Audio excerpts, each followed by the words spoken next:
بسم اللہ الرحمن الرحیم یا نساء النبی لستن کأحد من النساء ان اتقیتن فلا تخضعن بالقول فیطمع الذی فی قلبه مرض وقلن قولا معروفا وقرن فی بیوتکن ولا تبرجن تبرج الجاہلیۃ الأولی وأقمن الصلاة وآتین الزکاة وأطعن اللہ ورسولہ انما يريد الله ليذهب عنكم الرجس اهل البيت ويطهركم تطهيرا صدق الله مولانا العظیم۔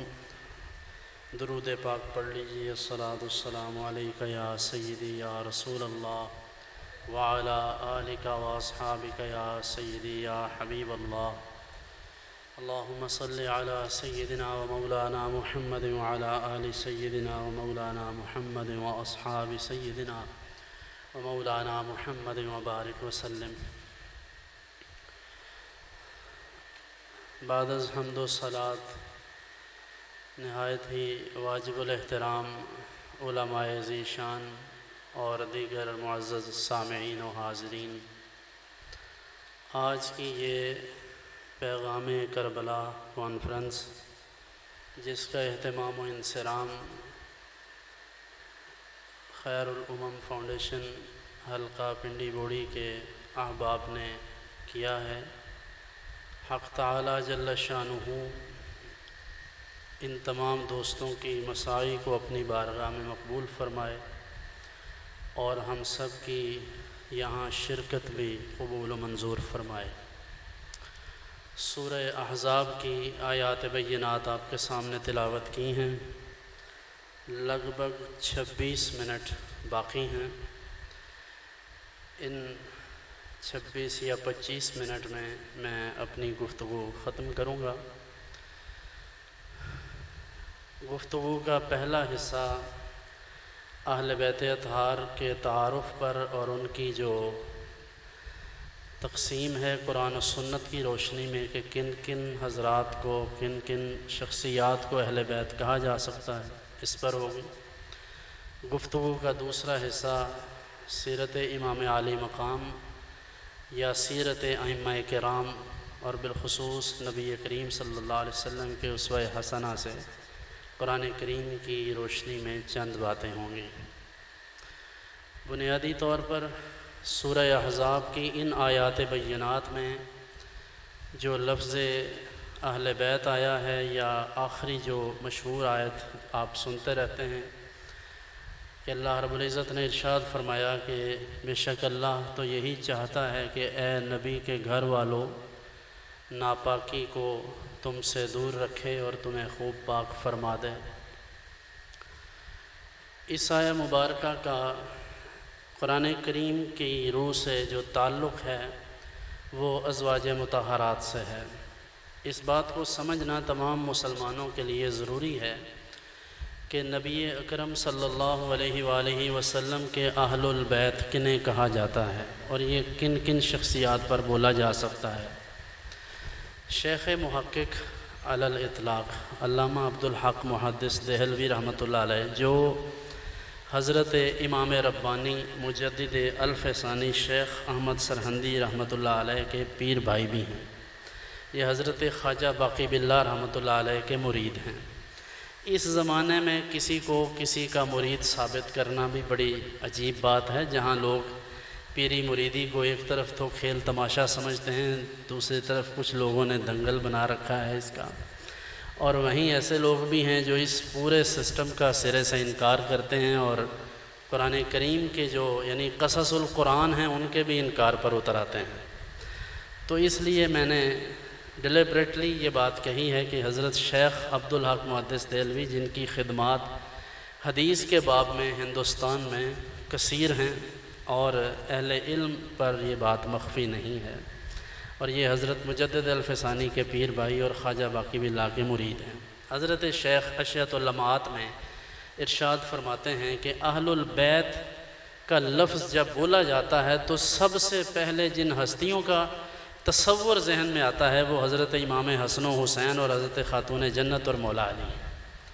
یہ چار شخصیات، یعنی یہ بادن نظر میں جب کوئی شخص بغیر غور و خوض کے اہل البیت یا اہل بیت کا لفظ بولتا ہے تو اس سے فوراً جو ذہن جاتا ہے وہ انہی 4 ہستیوں کی طرف جاتا ہے۔ اس میں بھی کوئی مذائقہ نہیں، کیونکہ احادیث طیبات میں موجود ہے۔ خود نبی رحمت صلی اللہ علیہ وسلم نے اپنی مبارک چادر میں ان 4 ہستیوں کو لے کر اللہ کی بارگاہ میں عرض کیا تھا کہ اللہم ہؤلاء اہل بیتی فطہرہم تطہیرا، یا اللہ یہ میرے وہ گھر والے ہیں، پاکی کا جو تو نے وعدہ فرمایا تھا اب اس وعدے کو پورا فرما دے۔ قرآن کریم کی روح سے یا ثانیاً جنہیں اہل البیت کہا جا سکتا ہے وہ سورہ احزاب کی یہی آیات اور اس سے ماقبل کچھ آیات ہیں، انہی کی تناظر میں نبی اکرم صلی اللہ علیہ وسلم کی ازواج مطہرات کو یعنی امہات المومنین کو بھی اہل البیت کہا جائے گا اور وہ بھی اہل بیت کا حصہ ہیں۔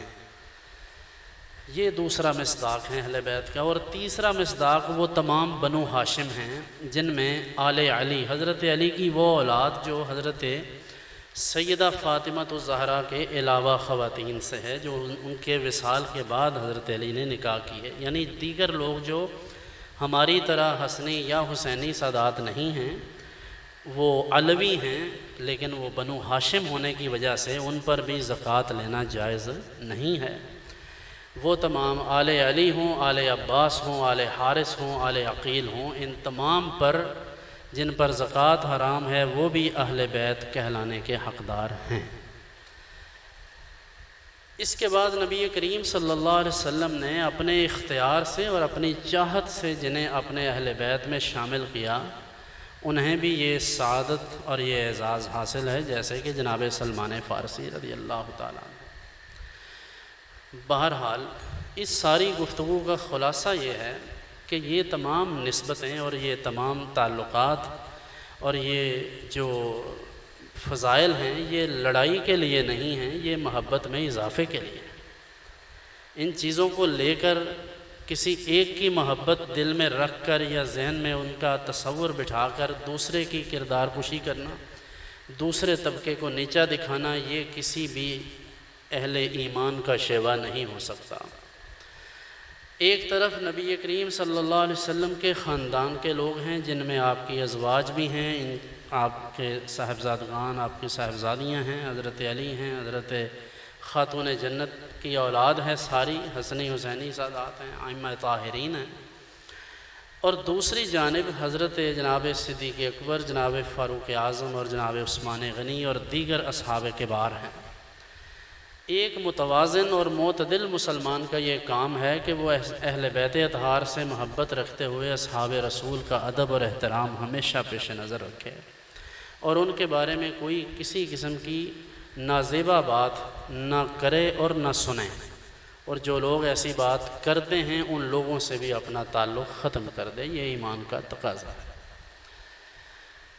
اس کے بعد واقعہ کربلا کے جو اسباب و محرکات ہیں یا واقعہ کربلا کا جو سارا منظرنامہ ہے اور اس ضمن میں بیان ہونے والے واقعات اور تمام چیزیں، ہمارا چونکہ ایک خاص مزاج ہے اور ہم اپنے مزاج کے موافق دینی روایات کو اور دینی چیزوں کو قبول کرتے ہیں، جو ہمارے مزاج سے ہٹ کر ہوتی ہیں ہم ان کا سرے سے انکار کر دیتے ہیں۔ اس ضمن میں علماء کرام سے آپ سنتے رہتے ہیں، میں تو کوئی قصہ گو خطیب ہوں نہیں، سرے سے خطیب ہی نہیں ہوں، میں تو ایک سادہ سی گفتگو کرنے والا بندہ ہوں جو چند ایک لوگوں تک پہنچتی ہے، تو بس مجھے اسی سے فرصت نہیں، میرے لیے اتنا کافی ہے کہ جب کبھی مجھے وقت ملتا ہے میں تھوڑی بہت اپنے احباب سے گفتگو کر لیتا ہوں۔ لیکن میں یہ سمجھتا ہوں کہ واقعات میں حشو و زوائد اور تاریخ میں سیاہ و سفید ہوتا ہے، اس لیے تاریخ کے واقعات کو بیان کرنے میں بڑی احتیاط برتنی چاہیے۔ اور خود واقعہ کربلا میں بہت ساری چیزیں ایسی ہیں جو اہل بیت اطہار کے شایان شان نہیں ہیں یا اصحاب رسول کے شایان شان نہیں ہیں، لیکن انہیں بڑی شد و مد کے ساتھ پورے کر و فر کے ساتھ بیان کیا جاتا ہے، اس لیے اس میں خطباء کرام کو احتیاط لازم ہے۔ دوسری بات، واقعات کی اثر پذیری تب ختم ہوتی ہے جب ہم انہیں قرآن و سنت سے موقد نہیں کرتے اور انہیں اس کسوٹی پر نہیں پرکھتے جو شریعت نے مجموعی طور پر ہمیں دی ہے، اور ہم اصحاب کو، شخصیات کو، وہ خواہ اہل بیت کی ہوں یا اصحاب کرام ہوں، جب ہم ان کی سیرت کو، ان کے کردار کو بھول جاتے ہیں اور ان کے فضائل پر اکتفا کرتے ہیں۔ نتیجہ آپ کے سامنے ہے۔ آج محرم الحرام کو ایک ایونٹ کے طور پہ تو لوگ کرتے ہیں، یعنی اس میں کوئی کھانا کھلا رہا ہے، کوئی پانی پلا رہا ہے، کوئی دودھ پلا رہا ہے، امور خیر ہیں، اس میں کوئی حرج کی بات نہیں، یہ ایک خوش بختی ہے، سعادت مندی ہے۔ ائمہ کرام کے نام پر کسی کو پانی پلانا، کھانا کھلانا بہت اچھی بات ہے، لیکن ان سارے معاملات کا تعلق ہماری جو انٹینشن ہے اس کے ساتھ یہ ہے کہ ہمارے لوگ اسے سوائے شغل میلے کے اور کچھ بھی نہیں سمجھتے۔ یعنی امام حسین ہوں یا حضرت امام حسن مجتبیٰ ہوں، ان کی سیرت و کردار سے کیا ہمیں کوئی دلچسپی ہے؟ 10 محرم کے دن یا ان 7، 8، 10 ایام میں ساری وہ چیزیں جو ایک روایات بنائی ہوئی ہیں لوگوں نے اپنے اپنے مسالک کے، وہ معاملات ہیں، تو اس میں کہیں ان کا سیرت کا کوئی اسوہ کا، کوئی کردار کا کوئی سلسلہ، کوئی ایسا پیش نظر ہے؟ مثال کے طور پر حضرت امام زین العابدین جو سید سجاد جنہیں کہا جاتا ہے، اور حضرت امام عالی مقام حضرت حسین رضی اللہ عنہ کے وہ فرزند ارجمند ہیں جو کربلا سے واپس تشریف لائے بیماری کی حالت میں۔ ہم ایسے حسینی سادات سب انہی کی اولاد سے ہیں۔ حضرت امام زین العابدین فرماتے ہیں کہ امام حسین یعنی ان کے والد گرامی دن رات میں 1000 نوافل ادا کرتے تھے۔ اب یہ جتنے حسینی نعرے لگانے والے اور یزید کی سرکوبی ہمہ وقت کرنے والے اور اس پر لعن طعن اور کیا کیا کرنے والے، یہ تو 2 نفل بھی نہیں پڑھتے، اور ادھر ان کا حال یہ ہے کہ شب و روز یہی کام ہے ان کو۔ اچھا، اس سے بھی پیچھے چلے جائیے، نبی کریم صلی اللہ علیہ وسلم کے احوال دیکھیں، حضور کی عبادت اور حضور علیہ السلام کا جو تعلق باللہ ہے، قرآن حکیم نے اس کو جا بجا ایڈریس کیا ہے۔ مثلا سورہ مزمل کی آیات پڑھیں، یا ایھا المزمل قم اللیل الا قلیلا، سونیا آپ اتنا نہ جاگا کریں، اپنا جاگنا کم کر دیں۔ نصفہ و انقص منہ قلیلا، آپ شب کی نصف تک جاگ لیں یا اس کو تھوڑا اور کم کر لیں۔ او زد علیہ، اور اگر آپ چاہیں تو پھر آپ اس کو زیادہ کر لیں، آپ کا آرام کم ہو جائے اور عبادت زیادہ ہو جائے رات بھر، تو اس میں بھی کوئی حرج نہیں۔ ورتل القرآن ترتیلا، لیکن جس امت کے لیے، جس قوم کے لیے یہ قرآن اترا تھا، انہیں تو اس سے دلچسپی ہی کوئی نہیں۔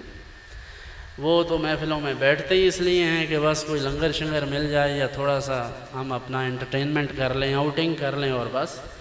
اگرچہ یہ سب فوائد بھی ہمیں ساتھ مل جاتے ہیں، لیکن ہماری نیت اور ہماری انٹینشن یہ ہونی چاہیے کہ ہم اس دین سے کچھ لے لیں جس کی خاطر اہل البیت نے اتنی بڑی قربانیاں دی، اپنی جانوں کے نذرانے پیش کر دیے۔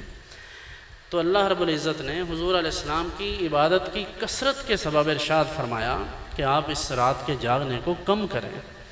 سورہ طٰہٰ میں بھی دیکھ لیجئے، طٰہٰ ما انزلنا علیک القرآن لتشقیٰ، محبوب ہم نے قرآن اس لیے تو نازل نہیں کیا کہ آپ مشقت میں پڑ جائیں۔ حضرت ام المومنین سیدتنا عائشہ رضی اللہ عنہا وہ حضور علیہ السلام سے عرض گزار ہوئیں، آپ کے پائے اقدس میں ورم آ گیا، حضور کے قدم مبارک سوج گئے، تو حضرت ام المومنین قدم دباتے ہوئے عرض گزار ہوئیں کہ حضور اپنا جاگنا کم کیجئے، اس قدر شدت سے عبادت کرتے ہیں۔ تو حضور نے فرمایا، اے عائشہ، کیا میں کثرت کے ساتھ اللہ کی عبادت کر کے اس کے شکر گزار بندوں میں شامل نہ ہو جاؤں؟ حالانکہ کون نہیں جانتا کہ حضور سے بڑھ کر کوئی شکر گزار ہو ہی نہیں سکتا، لیکن ان کا جو اللہ کی بارگاہ میں تعلق ہے، اللہ کے ساتھ عجز و انکسار کا جو انداز ہے، وہ یہ ہے کہ حضور اس بات میں بھی کوشاں ہیں کہ جو اللہ نے مجھے مقامات علیٰ سے نوازا ہے، ان میں مزید ترقی ہو، مزید اضافہ ہو۔ جیسے بخاری وغیرہ میں موجود ہے کہ سید عالم صلی اللہ علیہ وسلم نے فرمایا، میں دن بھر میں 100 مرتبہ یا اس سے بھی زیادہ مرتبہ استغفار کرتا ہوں۔ اب حضور کو استغفار کی کیا حاجت؟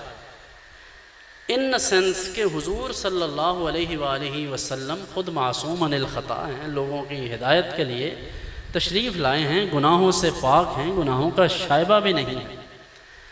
تو پھر یہ کس لیے ہے؟ ایک تو اس لیے محدثین کہتے ہیں، ایک وجہ تو یہ ہے کہ حضور اپنی امت کے لیے استغفار کرتے ہیں کہ یا اللہ میری امت کو بخش دے، ان کے گناہ معاف فرما۔ اور دوسری بات یہ پیش نظر ہے کہ اے میرے خدا، اے میرے رب، میرے درجات کو مزید ترقیاں عطا فرما، اپنا مزید قرب عطا فرما۔ حضرت امام عالی مقام کے متعلق آتا ہے، حضرت سیدنا عباس علمدار رضی اللہ عنہ کے ساتھ آپ کی بات ہوئی۔ حضرت عباس نے عرض کیا، جو آپ کے بھائی ہیں، عرض کیا کہ آپ اے امام، آپ کیوں چاہتے ہیں کہ یہ جو ہماری جنگ ہے، ان کے ساتھ جو لڑائی ہے کربلا میں، اسے تھوڑا مؤخر کیا جائے؟ تو حضرت امام سے جب یہ استفسار کیا تو انہوں نے فرمایا کوئی خاص سبب اور نہیں ہے سوائے اس کے کہ مجھے یہ لگتا ہے کہ جو ایک رات باقی بچی ہے میری زندگی کی، میں اچھی طرح اللہ کی عبادت کروں۔ جس ہستی کے نام پر ہم اتنا کچھ کرتے ہیں، ان کے پیش نظر اللہ کی رضا ہے، اللہ کی محبت ہے، اللہ کی عبادت ہے، اور ہماری اس قوم کو تو اللہ کی عبادت سے، بندگی سے، ذکر و فکر سے کوئی سروکار ہی نہیں۔ اوپر سے ہمیں اسکالر ایسے مل گئے ہیں جو کہتے ہیں تراویح نماز ہی نہیں ہے، نفل چیز ہی کوئی نہیں ہے۔ اگر نفل چیز ہی کوئی نہیں ہے تو سید عالم صلی اللہ علیہ وسلم نے یہ جو ارشاد فرمایا کہ اللہ ارشاد فرماتا ہے کہ بندہ نوافل ادا کرتا رہتا ہے یہاں تک کہ اس کا مقام میرے نزدیک یہ ہو جاتا ہے کہ اس کے ہاتھ اس کے نہیں رہتے، اس کو خاص طاقت میں عطا کرتا ہوں۔ اس کے کان ہوتے ہیں لیکن سماعتیں میں عطا کرتا ہوں۔ اس کا دیکھنا پھر اللہ کا دیکھنا ہوتا ہے، وہ اللہ رب العزت کے انوار و تجلیات کا مرکز بن جاتا ہے۔ اور آج لوگ بات بات پر اللہ کے ولیوں کے بارے میں، بزرگان کے بارے میں، کبھی یہ بات کبھی وہ بات کہ فلاں نے کیا کیا ہے، کسی بزرگ نے کیا لکھا ہے، کون سا ترجمہ ہے، کون سی تفسیر ہے، تو آئیے آپ کو بتا دیتے ہیں۔ محدثین کی ایک کثیر تعداد ہے، اولیاء کرام جو یعنی محدثین اولیاء ہیں، فقہا کئی ایک فقہا ہیں جو مشہور اولیاء ہیں، اور خود ائمہ کرام میں ایسے لوگ موجود ہیں جو خود اولیاء کا اکرام کرنے والے ہیں۔ ابراہیم ادم جو ہیں، حضرت امام ابو حنیفہ رحمۃ اللہ علیہ، وہ ان کی ملاقات ہوئی ابراہیم ادم سے۔ حضرت میر عبد الواحد بلغرامی نے اس کو لکھا ہے، اور میر عبد الواحد بلغرامی کوئی کمزور آدمی نہیں ہے، یہ اعلیٰ حضرت بھی ان کے مداح ہیں۔ انہوں نے ان کی شخصیت کی وجہ سے بلغرام پر اعلیٰ حضرت نے قصیدہ لکھا ہے۔ تو میر عبد الواحد، میر کا مطلب سید، کیونکہ سید ہمارے ہاں تو یہاں سید سادات کو سید بولتے ہیں اور عرب میں شریف بولتے ہیں، تو میر بھی سادات کو، جیسے میر تقی میر کے اس نے کہا تھا پھرتے ہیں میر خوار کوئی پوچھتا نہیں، اس عاشقی میں عزت سادات بھی گئی، تو وہ میر بھی سید کے معنی میں ہے۔ تو میر عبد الواحد بلغرامی نے اس واقعے کو نقل کیا ہے کہ حضرت ابراہیم ادم جو تھے، انہوں نے جب ترک دنیا کیا، یعنی اللہ کی طرف متوجہ ہوئے، ترک دنیا سے یہ مراد نہیں کہ دنیا چھوڑ دی، مراد یہ ہے کہ اللہ کی طرف جب دھیان زیادہ ہو گیا اور انوار و تجلیات اترنا شروع ہوئیں، اللہ کے ساتھ لو لگ گئی، تو پھر سارے معاملات چھوڑ کر سوچا کہ مسلمانوں کے امام اور پیشوا ہیں حضرت امام اعظم ابو حنیفہ نعمان بن ثابت، تو کیوں نہ ان کے پاس جایا جائے، ان کی خدمت میں حاضر ہوتے ہیں، ان سے عرض کرتے ہیں کہ اے امام، میں حاضر ہوا ہوں، مجھے کوئی نصیحت فرمائیے۔ اب آپ مکالمہ دیکھیے، یہاں رک کر اہل علم کو، اصحاب طریقت کو، وارثان ممبر و محراب اور سجادہ نشینان کو، خانقاہ نشینوں کو آپس میں تعلق کے حوالے سے ایک اچھا نمونہ مل جائے گا، اس پر سوچئے۔ ابراہیم ادم عرض گزار ہوئے کہ میں آپ کی خدمت میں آیا ہوں تاکہ آپ مجھے کوئی نصیحت فرمائیں۔ حضرت امام اعظم جو امام الائمہ ہیں، جو لگ بھگ 8 صحابہ کرام علیہم رضوان کی جنہوں نے زیارت بھی کی اور ان سے اکتساب علم و فیض بھی کیا، یعنی تابعی ہیں، تو حضرت امام فرمانے لگے کہ تمہیں علم حاصل کرنا چاہیے۔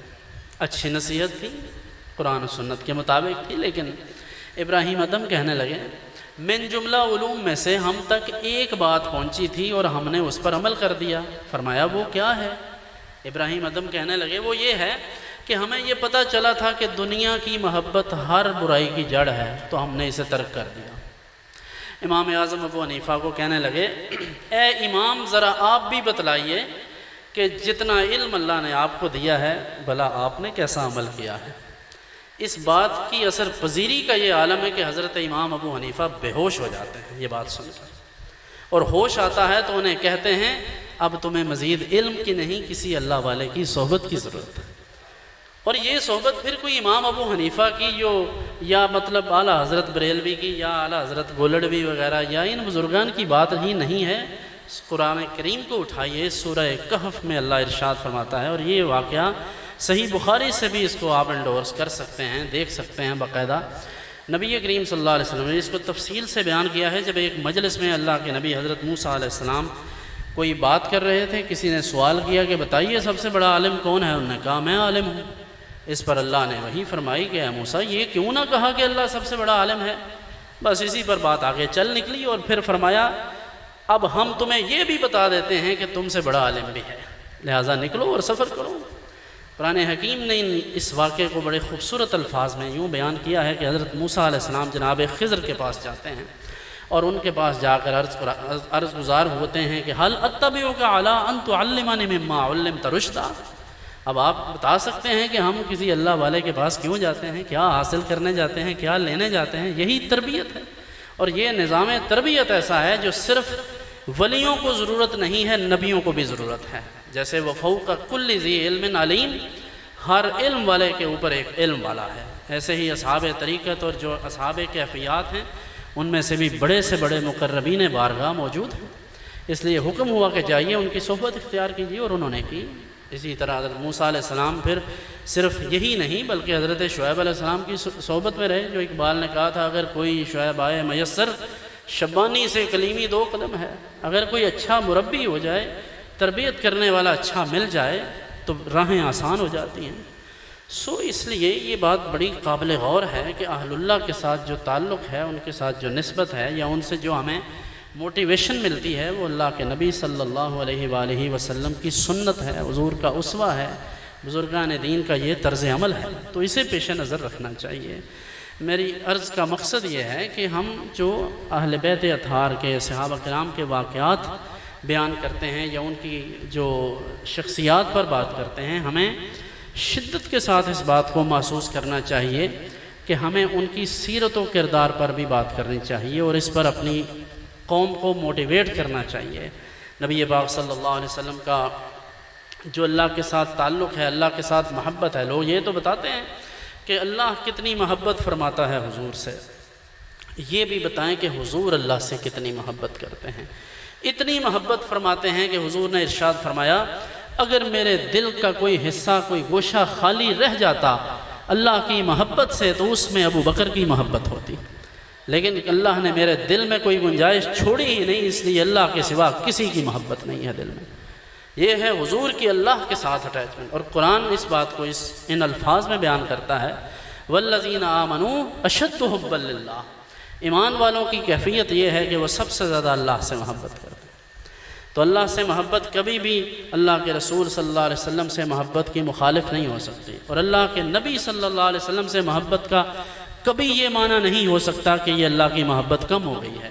اللہ کی محبت، اللہ کے نبی کی محبت ایک بات ہے۔ قرآن اس کو ان الفاظ کے ساتھ تعبیر کرتا ہے کہ من یطع الرسول فقد اطاع اللہ، جس نے رسول کی اطاعت کی اس نے اللہ کی اطاعت کی۔ رسول کی محبت اللہ کی محبت ہے، اور رسول سے دشمنی اللہ سے دشمنی ہے۔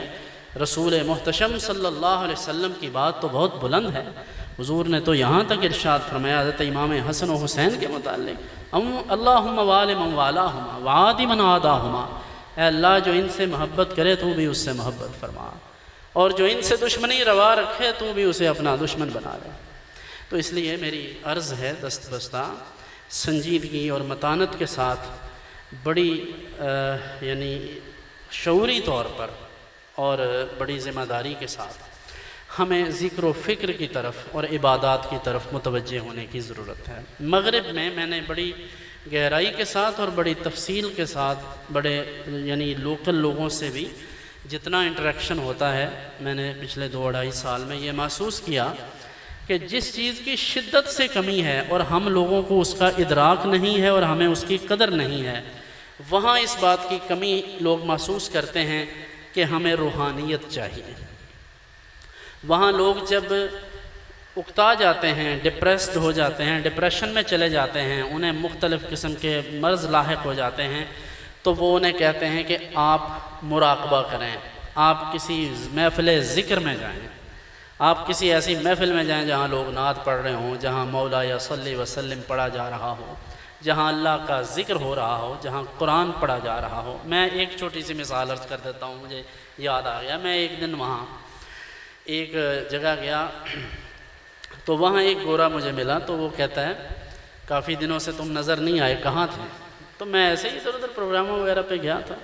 اب میں اسے کیا بتاؤں کہ میں کہاں گیا تھا؟ تو میں نے اپنے انداز میں جیسے بھی سادہ سے لفظوں میں سمجھانے کی کوشش کی کہ بس میری کوئی مصروفیت تھی تو میں گیا ہوا تھا۔ تو اس نے کہا کہ کیا کرتے ہو؟ میں نے ایسے ہی غیر ارادی طور پر یا بغیر سوچے سمجھے یہ کہہ دیا کہ بس میں اپنی ہولی بک جو ہے قرآن وہ پڑھتا ہوں۔ اس نے کہا وہ پڑھو ذرا میرے سامنے بھی، وہ کیا ہے؟ میں نے اس کو سورہ فاتحہ پڑھ دی، ایک آدھ سورت اور پڑھ دی، اور بھی لوگ ادھر آس پاس کھڑے تھے، کچھ گورے گوریاں اپنے کام میں لگے تھے، جم میں تھے۔ تو تھوڑی سی سن کر تو مجھے کہتا ہے کہ میں تیرا شکر گزار ہوں، تو بس ٹھیک ہے، پھر کسی دن ملاقات ہوگی۔ چلا گیا، پھر ایک دن ملا کچھ دنوں کے بعد، تو میں اپنے کام میں مگن تھا، میرے پاس آ گیا۔ اس نے کہا تم کہاں تھے اتنے دن؟ میں نے کہا میرا ٹائم بدل گیا ہے، میں اب دن میں نہیں آتا، شام میں آتا ہوں۔ تو اس نے کہا کہ وہ اس دن تم نے کیا کیا تھا میرے لیے؟ تو میں سمجھ گیا، تو میں نے کہا میں تمہارے لیے دعا کی تھی۔ تو کہتا کیا دعا کی تھی؟ میں نے کہا یہی کی تھی کہ تمہارے اوپر اللہ تعالیٰ مہربانی کرے، تمہیں اللہ تعالیٰ سیدھا رستہ دکھائے اور اس طرح ساری چیزیں۔ تو اس نے کہا میں نے جس دن تم نے وہ میرے سامنے جو بھی وہ ریسائٹ کیا تھا، کہتا ہے اس رات مجھے خواب آیا یا میری کیفیت ایسی ہوئی کہ جیسے میں ہوا میں اڑ رہا ہوں، آسمان پر ہوں، اور میری روح، یہ لفظ اس نے استعمال کیا کہ میری سول جو تھی، روح جو تھی وہ آسمانوں پر تھی، اور میری ایسی کیفیت تھی کہ مجھے لگ رہا تھا میرے جسم پر کسی قسم کا کوئی گناہ باقی نہیں رہا۔ تو مجھے تم بتاؤ وہ کیا چیز ہے؟ یعنی اس قرآن کی اثر پذیری کا عالم یہ ہے کہ ایک ایسا غیر مسلم جس کو کسی طرح کا دین کے مبادیات کا پتہ نہیں، صرف میں نے اس کے سامنے قرآن کی چند آیات تلاوت کی اور وہ اس بات پر بڑا مصر رہا کہ تم مجھے دوبارہ سنو۔ پھر میں نے اسے سنایا، پھر کہتا ہے گاہے گاہے میرے ساتھ اس قرآن کی باتیں کیا کرو، مجھے لگتا ہے یہ اللہ کی باتیں ہیں۔ اس نے کہا مجھے لگتا ہے یہ اس گاڈ کی باتیں ہیں۔ ہم لوگ اندھیرے میں ہیں، ہم بے خبر ہیں، ہمیں اس دولت عظمیٰ کی قدر ہی نہیں ہے، ہم اس کو اور طرح سے دیکھتے ہیں۔ اس قرآن سے، ان محافل سے، ان مجالس سے ہماری روح کو جلا ملتی ہے، روح کو تازگی ملتی ہے۔ تو اس لیے میری گزارش ہے عبادت میں، ذکر و فکر میں مگن رہیں، انبیاء کرام صالحین کا جو اسوہ ہے، ان کا جو طریقہ ہے اس کو اپنائیں، اللہ کے ساتھ اپنے تعلق کو مضبوط کریں۔ قرآن کریم کی تلاوت ہی نہیں بلکہ قرآن کو ترجمے اور تفسیر کے ساتھ پڑھیں اور اپنی زندگی بدلنے کی کوشش کریں۔ آخری بات، اپنی اگلی نسل کے ایمان کی فکر کریں۔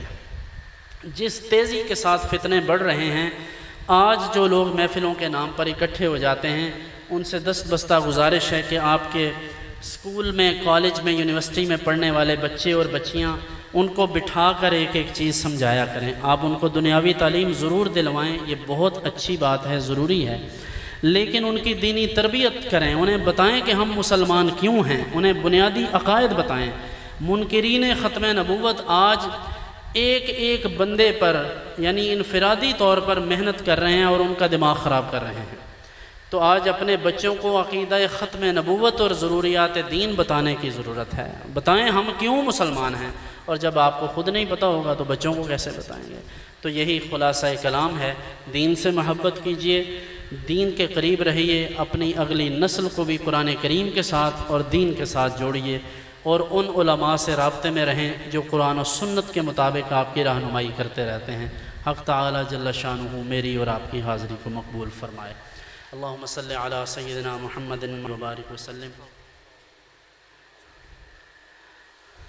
ربنا آتنا فی الدنیا حسنۃ وفی الآخرۃ حسنۃ وقنا عذاب النار۔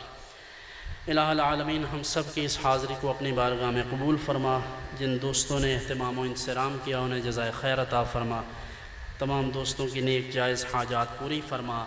اے اللہ، بیماروں کو شفائے کامل و عاجل عطا فرما۔ جو اس دنیا سے چلے گئے، اے اللہ سب کی بخشش و مغفرت فرما۔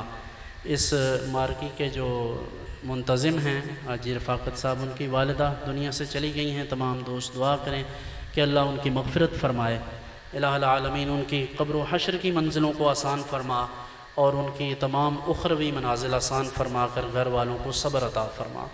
جو بھی حاضرین کے اعزاء و اقربا آباء و اجداد میں سے لوگ دنیا سے چلے گئے، الہ العالمین سب کو اپنے محبوب کریم علیہ الصلاۃ والتسلیم کے توسل سے ان کی کامل و مکمل بخشش و مغفرت فرما۔ اے اللہ ہم سب کو دین کی سمجھ عطا فرما۔ الہ العالمین ہم سب کو استقامت علی الدین نصیب فرما، ہم سب کو دین کے معاملات میں پختگی عطا فرما، ہماری آئندہ نسلوں کے بھی ایمان کی حفاظت فرما۔ اے اللہ مسلمان جہاں جہاں مظلوم و مقہور ہیں ان کی مدد فرما۔ ربنا لا تزغ قلوبنا بعد اذ هديتنا وهب لنا من لدنك رحمة انك انت الوهاب رب اغفر وارحم وانت خیر الراحمین۔ الہی بحق بنی فاطمہ کہ بر قول ایما کنی خاتمہ، گردا و تمرت کنی ور قبول، منو دست و دامان آل رسول، وصلی اللہ علی حبیبہ سیدنا و مولانا محمد وعلی آلہ و اصحابہ اجمعین برحمتک یا ارحم الراحمین۔ دوستوں سے ایک گزارش ہے،